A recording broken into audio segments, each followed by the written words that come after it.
സബ്നെറ്റിങ്ങിൻ്റെ concept നമുക്കൊന്ന് detail ആയിട്ട് class C IP അഡ്രസ്സിൽ നമുക്ക് നോക്കാം. നമ്മൾ കഴിഞ്ഞ വീഡിയോ, അതായത് കുറച്ച് നാൾ മുമ്പത്തെ വീഡിയോയിൽ നമ്മൾ നോക്കിയായിരുന്നു IP അഡ്രസ്സ് എന്ന് പറഞ്ഞു കഴിഞ്ഞാൽ 192.168.100.255 ആയിരുന്നു എൻ്റെ IP അഡ്രസ്സ്.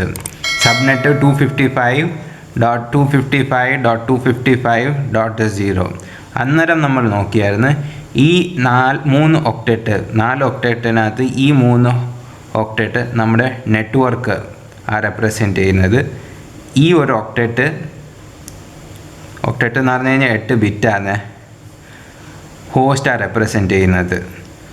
ഓക്കെ, അന്നേരം ഇതിനകത്ത് എത്ര ബിറ്റുണ്ട്? 8 ബിറ്റുണ്ട്. 2 to the power 8, അതായത് 256. -2 ഞാൻ വന്ന് പറഞ്ഞായിരുന്നു. -2 എന്ന് പറഞ്ഞു കഴിഞ്ഞാൽ ഒരെണ്ണം നെറ്റ്വർക്ക് അഡ്രസ്സും ബാക്കി ഒരെണ്ണത് ബ്രോഡ്കാസ്റ്റ് അഡ്രസ്സ്. മൈനസ് ചെയ്ത് കഴിഞ്ഞാൽ നമുക്ക് 254 IP address, usable IP address host ബിറ്റായിട്ട് നമുക്ക് കിട്ടും. ഇതാ ക്ലാസ് സിയുടെ നോർമൽ കൺസെപ്റ്റ്. ഇത് ക്ലാസ് സിയുടെ ഹ്യൂമൻ റീഡബിൾ ഫോം. ഞാൻ ബൈനറി ഫോർമാറ്റിൽ തന്നെ എഴുതി വെച്ചിട്ടുണ്ട്. ഇത് മൊത്തം സീറോസാണ്. അന്നേരം എനിക്ക് ഈ ഒരു വലിയൊരു നെറ്റ്വർക്കിനെ ഞാൻ മുമ്പത്തെ ഒരു വീഡിയോയിൽ ഞാൻ പറഞ്ഞായിരുന്നു, ഒരു ഫോമിൽ 2 PC ഉള്ളു. ഈ 2 PCക്ക് വേണ്ടി ഈ 254 IPs പാഴാക്കാൻ പാടില്ല. അന്നേരം നമ്മൾ എന്തോ ചെയ്യും? ഈ വലിയൊരു നെറ്റ്വർക്കിനെ നമ്മൾ ഡിവൈഡ് ചെയ്യും. ഒരു വലിയൊരു ആപ്പിൾ എടുത്തിട്ട് നമ്മൾ കണ്ടിച്ച് കഴിഞ്ഞാൽ എങ്ങനെ 2 മുറിയിലോട്ട് കൺവേർട്ട് ആവും. അതുപോലെ തന്നെ ഈ സബ്നെറ്റിങ്ങിൻ്റെ കൺസെപ്റ്റ്. അന്നേരം ഇതിനകത്ത് ചെയ്യുന്നതെന്ന് പറഞ്ഞു കഴിഞ്ഞാൽ ഇത്ര ഒരു വലിയൊരു നമുക്ക് നെറ്റ്വർക്കുണ്ട്. എത്രയാ ഇതിനകത്ത്? 8, ഇവിടെ 8, ഇവിടെ ഒരു 8. എത്ര ബിറ്റായി? 24 ബിറ്റായി.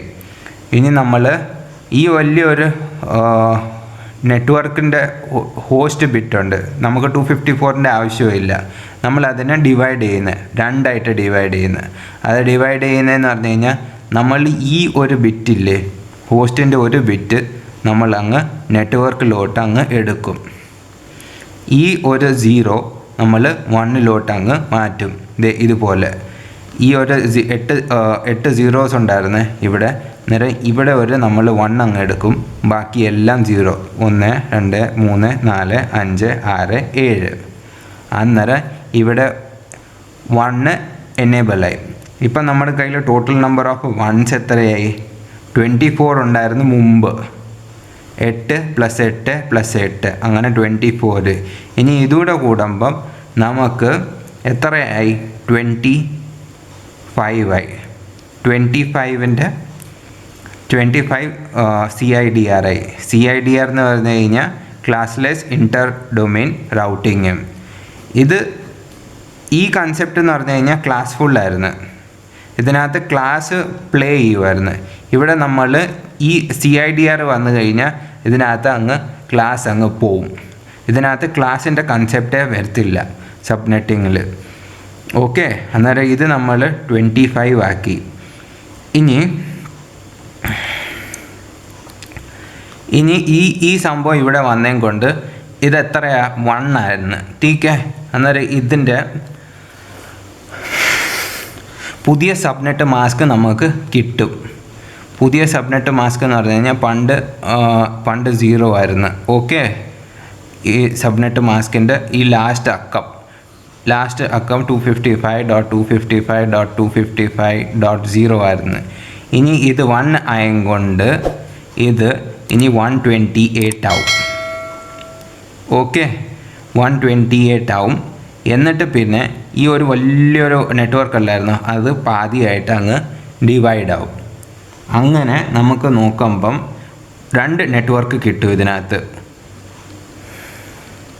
ഈ 2 നെറ്റ്വർക്ക് ഇതാ 192.168.100.0 അതിൻ്റെ എത്ര ഹോസ്റ്റ് വരെ നമുക്ക് കിട്ടും? 128. ബിക്കോസ് ഇവിടെ നമ്മൾ 1 എനേബിൾ ചെയ്ത് 128 വരെ നമുക്ക് 2 തുണ്ടം കിട്ടി. അന്നേരം ഒരു നെറ്റ്വർക്കിൻ്റെ നെറ്റ്വർക്ക് ഐ ഡി എന്ന് പറഞ്ഞു കഴിഞ്ഞാൽ 0, മറ്റേതിൻ്റെ 128 ആയിരിക്കും അതിൻ്റെ സ്റ്റാർട്ടിങ്. ഓക്കെ, അന്നേരം 192.168.100.0 തൊട്ട് 192.168.100.127 വരെ ഒരു നെറ്റ്വർക്ക് ആയിരിക്കും. ഇത് നെറ്റ്വർക്ക് അഡ്രസ്, ഇത് ബ്രോഡ്കാസ്റ്റ്. അതുപോലെ തന്നെ ഇത് സെക്കൻഡ് നെറ്റ്വർക്ക് അഡ്രസ്സ്, ഇത് ബ്രോഡ്കാസ്റ്റ്.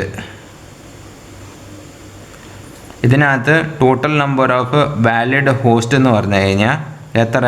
2 to the എത്രയായിരുന്നു? 0, 1, 2, 3, 4, 5, 6, 7. 2 to the power 7 മൈനസ് ഈ 2 മൈനസ് ചെയ്യും 2. എത്ര? 2 to the power 7 എന്ന് പറഞ്ഞു കഴിഞ്ഞാൽ 128 മൈനസ് 2, അതായത് 126 ഹോസ്റ്റ് നമുക്ക് ഓരോ നെറ്റ്വർക്കിൽ നമുക്ക് കിട്ടും. അങ്ങനെയാണ് നമ്മൾ ഈ ക്ലാസ് സിയുടെ CIDR 25. അങ്ങനെ നമ്മൾ ക്ലാസ് സിയുടെ 2 നെറ്റ്വർക്ക്, വലിയൊരു 255 നെറ്റ്വർക്ക് നമ്മൾ ഡിവൈഡ് ചെയ്ത് അത് നമ്മൾ 128-128ൻ്റെ 2 നെറ്റ്വർക്കായിട്ട് നമ്മളങ്ങ് ഡിവൈഡ് ചെയ്ത് സബ്നെറ്റ് CIDR ആദ്യം 24 ആയിരുന്നു, നമ്മളത് 25 അങ്ങ് ആക്കി. എന്നിട്ട് total number of host per നെറ്റ്വർക്കിൽ ആദ്യം 254 ആയിരുന്നു, അത് നമ്മൾ 126 ആക്കി. ഓക്കെ, എനിക്ക് തോന്നി ഈ കൺസെപ്റ്റ് ക്ലിയർ ആയിരുന്നു.